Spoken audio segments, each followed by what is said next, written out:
Hello everybody and welcome back to our channel ShareX India. आज date है यहाँ पर 20 मार्च। भाई मार्केट यहाँ पर काफ़ी हद तक अब रिकवर करने लग गई है। आज भी अगर आप लोग यहाँ पर बात करोगे तो मार्केट यहाँ पर अच्छी खासी ग्रीन थी। और मैं अभी यहाँ पर एफ का यहाँ पर डेटा देख रहा था। एफ आज भी यहाँ पर नेट बायर थे। लगभग 16,500 करोड़ के आसपास का माल परचेज किया था। 13,000 करोड़ के आसपास का माल बेचा है। कुल मिला के 3233 करोड़ के आसपास का माल इन्होंने यहाँ पर परचेज किया है। बल्कि आज यहाँ पर डीआईआई से लगभग 3,000 करोड़ के आसपास का माल बेचा है। डीआईआई को हम लोग यहाँ पर इग्नोर कर सकते हैं क्योंकि अल्टीमेटली पिछले एक आध डेढ़ दो महीने से अकेले डीआईआई ही यहाँ पर खाली परचेजिंग कर रहे थे। तो डीआईआई को एक दिन से हम लोग यहाँ पर देख के जज नहीं कर सकते हैं। देखने वाली बात यहाँ पर यह है कि भैया एफ ने आज यहाँ पर तकरीबन 3,000 करोड़ से ऊपर का माल परचेज किया है। और इसी माल परचेजिंग के चक्कर में यहाँ पर आज पूरी की पूरी मार्केट आप लोग की ग्रीन थी। सेंसेक्स तकरीबन 900 पॉइंट के आसपास ग्रीन था यहाँ पर। निफ्टी भी तकरीबन 250-300 पॉइंट के आसपास का ग्रीन था यहाँ पर। बैंक निफ्टी भी ग्रीन था। मिड कैप निफ्टी जो थी वो उतनी ज्यादा यहाँ पर ग्रीन नजर नहीं आई। फिर निफ्टी भी थोड़ी बहुत ग्रीन थी। बैंक एक्स भी आप लोग का यहाँ पर ग्रीन था। कुल मिला के जो मेजर मूवमेंट आज के दिन पर यहाँ पर आई थी वो सेंसेक्स में आई और थोड़ी बहुत निफ्टी लार्ज कैप्स में आई। क्योंकि निफ्टी 50 अगेन वो निफ्टी टॉप 50 जो लार्ज कंपनी है यहाँ पर उनकी मैं बात कर रहा हूँ। इसके अलावा मार्केट में यहाँ पर थोड़ी बहुत न्यूज़ और भी मुझे आप लोगों के साथ यहाँ पर शेयर करनी है। आज यहाँ पर मार्केट में जितने भी केबल लाइन के मतलब कि केबल जो वायर्स यहाँ पर जो कंपनीज बनाती हैं उन सभी के स्टॉक्स यहाँ पर 10-10 15-15% तक यहाँ पर डाउन थे। चाहे मैं बात करूँ यहाँ पर के ई आई इंडस्ट्रीज के बारे में या मैं बात करूँ अगर आप लोगों से उसके अलावा यहाँ पर फिनोलेक्स केबल के बारे में तकरीबन 5% के आसपास डाउन था। हेवल्स भी यहाँ पर तकरीबन 3-4% यहाँ पर डाउन था। जबकि ये सारी लगभग लगभग लार्ज कैप की कंपनीज है। हेवल्स भी लार्ज कैप की कंपनी है। इसके अलावा यहाँ पर मेन जो था वो पॉली कैप भी तकरीबन यहाँ पर सुबह मॉर्निंग में 10% यहाँ पर डाउन था। उसके बाद थोड़ी बहुत यहाँ पे रिकवरी दिखाई थी लगभग, लेकिन तब भी 6-7% यहाँ पर नेगेटिव में ही क्लोजिंग यहाँ पर दिखाई थी। रीजन क्या था यहाँ पर और क्या आप लोग को यहाँ पर पैनिक करना चाहिए, तो इसका जवाब है नहीं। रीजन पहले जान लेते हैं यहाँ पर क्या था। रीजन यहाँ पर यह था कि अडानी अडानी ग्रुप ने यहाँ पर ऐसा अनाउंस किया है, मेरे शब्दों को बहुत ध्यान से सुनिएगा। अडानी ग्रुप ने यहाँ पर अनाउंस किया है कि वो भी अभी फ्यूचर में एक अपना कोई सब्सिडरी कंपनी यहाँ पर नहीं बनाएंगे या कोई जो कंपनी ऑलरेडी चल रही है उसी में कहीं पे केबल बनाने का काम भी स्टार्ट करने वाले हैं। मैं बार बार कह रहा हूँ, मेरे शब्दों पे ध्यान दीजिए। अडानी ग्रुप ने खाली ये अनाउंस किया है कि फ्यूचर में वो भी यहाँ पर केबल वगैरह बना के मार्केट में सप्लाई करेंगे। अब मुझे आप बताओ, उन्होंने खाली अभी यहाँ पर अनाउंस किया है। उनके अनाउंसमेंट से यहाँ पर कंपनीज आज इतनी ज़्यादा गिर गई क्योंकि रिटेलर ने माल बेचना शुरू कर दिया। इतनी कोई भी पैनिक करने की नीड नहीं है। इनफैक्ट अगर मेरी भी बात करो ना तो मैंने आज मॉर्निंग में ही सुबह यहाँ पर 1 लाख रुपए के पॉली कैप और बाय करे हैं। मेरे पोर्टफोलियो में तो पॉली कैप मैंने पहले भी बाय करके रखा हुआ था, बट आज सुबह ही मैंने यहाँ पर और बाय करे हैं। अगर मैं यहाँ पर दिखाना भी चाहूँ आप लोग को, एक मिनट अपना खुल नहीं रहा है, पासवर्ड उसका गलत गलत हो गया उसका। एनीवेज मैंने भी आज मॉर्निंग में यहाँ पर 1 लाख रुपए के पॉली कैप बाय करे थे क्योंकि मुझे ऐसा लगता है कि खाली उनके अनाउंसमेंट से इतने सारे जो शेयर्स यहाँ पर आज गिर पड़े हैं मार्केट में कोई सेंस नहीं बनता है। तो टोटल सेंसलेस यहाँ पर बात है। बल्कि मैंने मॉर्निंग में तुरंत आप लोग को एक मैंने शॉर्ट कह रहा हूँ, इंस्टाग्राम पे भी अपडेट मैंने किया था मॉर्निंग में, जहाँ पे मैंने बाय करने को भी कहा था कि अगर उनके अनाउंसमेंट से कंपनीज यहाँ पर गिर रही है तो उससे आई डोंट थिंक आप लोग को यहाँ पर पैनिक करना चाहिए। उल्टा यहाँ पर बाइंग अपॉर्चुनिटी बनती है क्योंकि जैसे कि मैंने सुबह मॉर्निंग में इसको लगभग 4900 रुपीज के आसपास बाय किया था। तो अगर आप लोग यहाँ पर देखोगे तो लगभग 3.5-4% तो मैं प्रॉफिट में यहाँ पर ऑलरेडी आ गया हूँ। तो स्विंग ट्रेडिंग के लिए बहुत ही बढ़िया अपॉर्चुनिटी थी। मैंने भी यहाँ पर इसको 4950 के आसपास बाय किया था मॉर्निंग में। तो देख सकते हो कि कितना बढ़िया, मैं लगभग 3-4% तो यहाँ पर प्रॉफिट में आ चुका हूँ। तो ये सारी अपॉर्चुनिटीज आप लोग मार्केट में खोजा करो। मैंने पॉली कैप बाय किया क्योंकि मेरे हिसाब से पॉली कैप हल्का सा वैल्यूएशन वाइज मुझे ज्यादा सही पे मिल रहा था। वरना अगर आप लोग यहाँ पर मार्केट कैप देखो तो पॉली कैप का ऑलमोस्ट यहाँ पर मिड कैप है, मिड टू लार्ज कैप है। फिनोलेक्स आप देखो तो और बढ़िया कंपनी है यहाँ पर। फिनोलेक्स यहाँ पर लगभग 13,000 करोड़ की कंपनी है। तो फिर फिनोलेक्स आप लोग की और ज्यादा लाइक सस्ती कंपनीज आप लोग को यहाँ पर मिल रही थी। वहीं पर अगर मैं बात करूँ यहाँ पर के ई आई का, तो के ई आई भी कुछ स्मॉल कैप की कंपनी है। स्मॉल कैप भी देख सकते हो, मिड कैप की कंपनी 31,000 करोड़ के आसपास की। मैंने तो फिर भी यहाँ पर लगभग 80,000 करोड़ का जिसका मार्केट कैप है वो बाय किया है। वरना ये सारी कंपनीज आप लोग के लिए बढ़िया है यहाँ पर। बल्कि अगर कल भी चाहो, कल अगर रिकवरी नहीं दिखाती है कंपनीज तो मॉर्निंग में आप लोग बाय कर सकते हो। और इसलिए मैं कहता हूँ कि इंस्टाग्राम पे फॉलो करो। इंस्टाग्राम पे मैं रील्स वगैरह डालता रहता हूँ जो मैं यूट्यूब पे नहीं डाल पाता मैं, तो उनको देख के मॉर्निंग में मार्केट आवर्स में आप लोग देख लिया करो, जिससे आप लोग को अगर कुछ बाय करना चाहते हो तो बाय कर पाओगे यहाँ पर। क्योंकि हल्का सा ना आपकी यहाँ पर हेल्प हो जाएगी। तो कि जैसा कि मैंने बोला कि मुझे लगता है कि सारे स्टॉक्स रिकवर हो जाएंगे। मार्केट में कंपनी नई खोलना इतना आसान नहीं है। देखो उन्होंने अभी अनाउंस किया है, अब वो कंपनी एस्टैब्लिश करेंगे, केबल बनाएंगे, बनाने के बाद पैकेजिंग करेंगे, पूरा एक नेटवर्क डिस्ट्रीब्यूशन उनको यहाँ पर बैठाना पड़ेगा। इतना आसान नहीं है कि आज मैंने बोला कल से दुकानों पे आप लोग को यहाँ पर केबल वगैरह देखना स्टार्ट हो जाएंगे।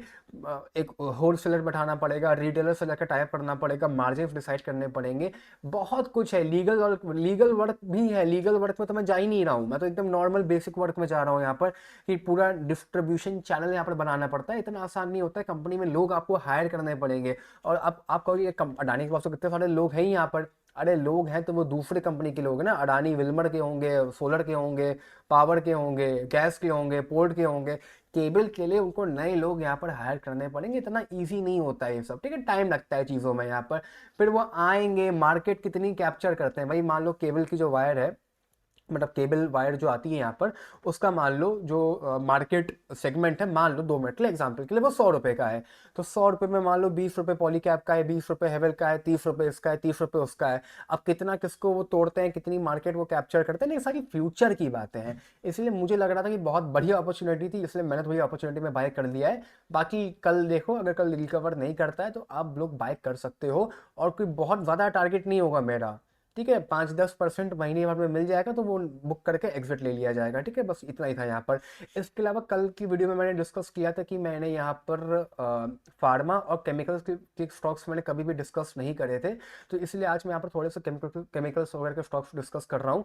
पहली बात तो, कभी भी केमिकल के स्टॉक्स को आपस में कंपेयर मत करना।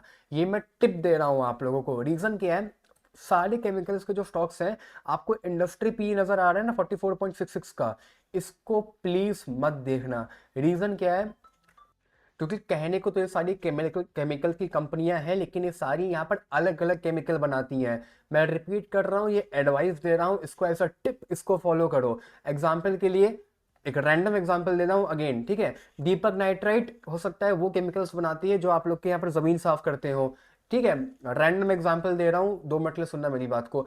पीआई इंडस्ट्रीज वो केमिकल बनाती है जो खेती बाड़ी में यूज होते हैं, ठीक है, रैंडम एग्जांपल दे रहा हूँ। SRF वो बनाती है जो आप लोग के यहाँ पर कपड़े धोने में काम आता है, ठीक है। Pidilite again total random examples में दे रहा हूँ, वो केमिकल बनाती है जो आप लोग के फेविकोल में काम आता है। बात समझ लो, तो कि सारे केमिकल्स है यहाँ पर। अब कहने को तो एशियन पेंट हो गया, ठीक है, और एशियन पेंट के साथ साथ आप लोगों का बर्जर पेंट हो गया, इंडिगो पेंट्स हो गया, नवीन फ्लोरिन आप लोगों के वो बनाता है, जमीन साफ करने वाले बनाता है। तो ये सारे केमिकल्स यहाँ पर अलग अलग कंपनियां बनाती हैं, अलग अलग सेक्टर के बनाती हैं, अलग अलग यूज के बनाती हैं। इनको आपस में कंपनीज को कंपेयर मत करना कि वो कंपनी का प्रॉफिट इतना है, इसका इतना है, तो इसके तो ओवर वैल्यूड है उसके सामने। ये गलती केमिकल सेक्टर में कभी भी मत करना। ये मैं टिप दे रहा हूँ, इसको समझो। अगर ये कुछ टिप आपको नहीं लग रही हो ना, तो मुझे कमेंट में बताओ कि ये टिप कितनों के पास थी, मतलब कितनों के दिमाग में ये चीज़ यहाँ पर आ रही थी कि हाँ ये सही बोल रहा है। मुझे जरा बताना कमेंट सेक्शन में एक बार।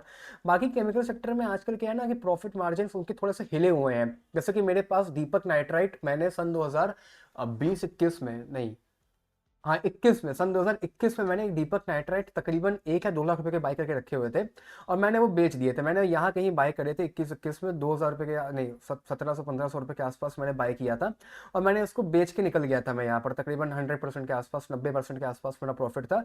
रीजन क्या था, उसके बाद केमिकल सेक्टर कभी चला ही नहीं, क्योंकि इन लोग के जो प्रॉफिट मार्जिन थे सन 2020 के बाद तो बढ़े, लेकिन उसके बाद हल्का सा गिरना स्टार्ट हो गए। और ये चीज़ आप लोग को यहाँ पर सारी कंपनीज में देखने को मिलेंगी, चाहे वो दीपक नाइट्राइट हो, या वो अगर आप लोग का ये भी हो। आप लोग ये देखो कि सन 2023 में प्रॉफिट टॉप पे था, लेकिन उसके बाद अगेन 24 में प्रॉफिट यहाँ पर कम हो गया। पेडिलाइट की बात करोगे तो पेडिलाइट में भी लगभग वही हाल है। 22 में, 23 में, 21 में प्रॉफिट में कोई भी ग्रोथ है सच नजर नहीं आ रही थी। 24 में प्रॉफिट यहाँ पर एकदम से जंप करेगा, हो सकता है कुछ वहाँ पे बड़ा ऑर्डर वगैरह मिल गया हो। पीआई इंडस्ट्रीज तो मेरे पास करंटली मेरे पोर्टफोलियो में अभी भी है, और मैंने इसको करंट मार्केट प्राइस पर बाय किया है, और बहुत बाय किया है, क्योंकि मेरे पॉइंट ऑफ व्यू से ये अंडर वैल्यूड है। और यही एक कंपनी है जिसका प्रॉफिट यहाँ पे ठीक ठाक तरीके से बढ़ रहा है मार्केट में।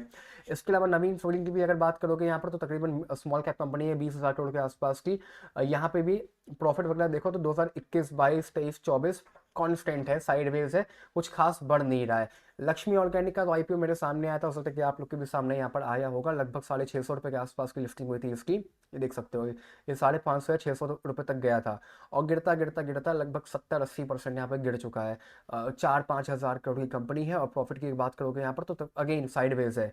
जितना सन 2021 में था उतना ही सन 2024 में प्रॉफिट यहाँ पर हो रहा है। जैसा कि मैंने बोला, केमिकल सेक्टर पिछले 3-4 साल से थोड़ा सा उतना अच्छा परफॉर्म नहीं कर रहा है, क्योंकि कंपनीज के जो प्रॉफिट मार्जिन है वो थोड़े यहाँ पर हिले हुए हैं। इसी चक्कर में मैं केमिकल्स को उतना ज़्यादा कभी भी फोकस आप लोग के सामने मैंने नहीं किया, क्योंकि नहीं चलने वाले फिलहाल कुछ टाइम तक यहाँ पर।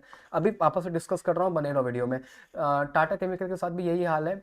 ऑल दो टाटा तो एक चलो एक अलग प्लेयर है यहाँ पर, बट अगेन प्रॉफिट आप लोग यहाँ पर देखो तो वेरी मतलब देख सकते हो कि कितना ज़्यादा मतलब कांस्टेंट प्रॉफिट नहीं आ रहा है।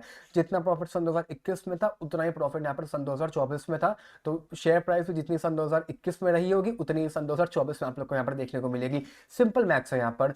हिमाद्री स्पेशलिटी केमिकल ये एक बढ़िया स्टॉक है यहाँ पर। रीज़न क्या था मैं बता देता हूँ आप लोग को। इलेक्ट्रिक व्हीकल में पड़ती है बैटरी, इलेक्ट्रिक वाली, बिजली वाली, और उस बैटरी में जो केमिकल होता है ये कंपनी वो बनाती है, ठीक है। आई होप बात समझ गए यहाँ पर। बट अगेन प्रॉफिट यहाँ पर देखो तो अब इन लोगों का तो कस की यहाँ पर बढ़ रहा है। ऑल दो पहले भी कुछ प्रॉफिट बीच में कम हुआ था, लेकिन अगेन ये कंपनी लाइक फ्यूचर के लिए आप लोग रख सकते हो। बल्कि अगर आप लोग यहाँ पर कोई भी ईवी का म्यूचुअल फंड, ऐसे तो मार्केट में आई डोंट थिंक है सच कोई, बट ऑटोमोबाइल का अगर आप लोग यहाँ पर कोई भी म्यूचुअल फंड वगैरह देखोगे, या कोई भी अगर फ्यूचरिस्टिक म्यूचुअल फंड, मतलब मैं थीम बता रहा हूँ आप लोग को, तो हिमाद्री उसमें आप लोग को मिलेगा। क्योंकि फ्यूचर में सारी ईवी गाड़ियाँ आएंगी और ईवी गाड़ी में बैटरी लगेगी और उस बैटरी में जो केमिकल होगा वो ये सप्लाई करती है। तो इसीलिए हिमाद्री स्पेशलिटी आप लोग बाय कर सकते हो और पीआई इंडस्ट्रीज बाय कर सकते हो आप लोग यहाँ पर, ठीक है। पेडीलाइट मुझसे काफी लोग यहाँ पर पूछ रहे थे, आई डोंट नो कि मतलब क्या है इस स्टॉक को बाय करने का, क्योंकि प्रॉफिट वाइज अगर आप लोग यहाँ पर देखोगे तो कुछ इंक्रीज कर रहा है, नो डाउट इंक्रीज कर रहा है, बट अगेन 1,40,000 करोड़ की यहाँ पर कंपनी है, तो कुछ खास रिटर्न जल्दी तो बनता हुआ आप लोग को यहाँ पर देखने को नहीं मिलने वाला है। और वरना पिछले 3 साल में भी स्टॉक ने लगभग 10% के आसपास के रिटर्न दिया है। ऑल तो ये हाल तो यहाँ पर सभी का है, चाहे वो आप लोग का कोई भी हो, चाहे आप लोग का एफ आर एस ले लो, उसके बाद दीपक नाइट्राइट ले लो, ये हाल तो आप लोग को यहाँ पर हर जगह देखने को मिलेगा। वही 3 साल में देखो कि कुछ रिटर्न यहाँ पर जनरेट नहीं किया है। केमिकल सेक्टर्स को अभी भी आप लोग अवॉइड कर सकते हो। पीआई ले सकते हो, हिमाद्री ले सकते हो, और पेंट भी केमिकल में आता है, ये भी बता दूं मैं आप लोग को। इंडिगो ले सकते हो, मैं बार बार कह रहा हूँ, इंडिगो मैंने कई बार चीख चीख के अपने वीडियोस में बोला है। इंडिगो इंडिगो पेंट्स भी बाय कर सकते हो। इंडिगो पेंट्स भी देखो केमिकल में आता है, केमिकल सेक्टर के स्टॉक्स है, ये बाय कर सकते हो आप लोग, क्योंकि ये बहुत करेक्टेड वैल्यू वैल्यू पे मिल रहा है। और पेंट एक ऐसा काम है ना जो अभी भी घरों में चलता रहेगा, हर साल चलता रहेगा। इसमें भी बर्जन एशियन मत बाय करना, इंडिगो बाय करो। इंडिगो थोड़ा सा ज़्यादा वैल्यू फॉर मनी मुझे लगता है, ठीक है। बाकी ये तो वीडियो हो गई यहाँ पर आज की, और जितनी भी चीज़ें मुझे आप लोग को यहाँ पर अपडेट करनी थी मैंने कर दी। कल की वीडियो में मैं आप लोगों से यहाँ पर फार्मा के स्टॉक्स डिस्कस कर लूँगा, तो थोड़ा सा मुझे यहाँ पर रिसर्च करनी है। बाकी bye bye, take care, love you all, and कोई भी अगर आप लोग का डाउट है तो नीचे कमेंट सेक्शन में आप लोग मुझे बता सकते हो। मिलता हूँ कल।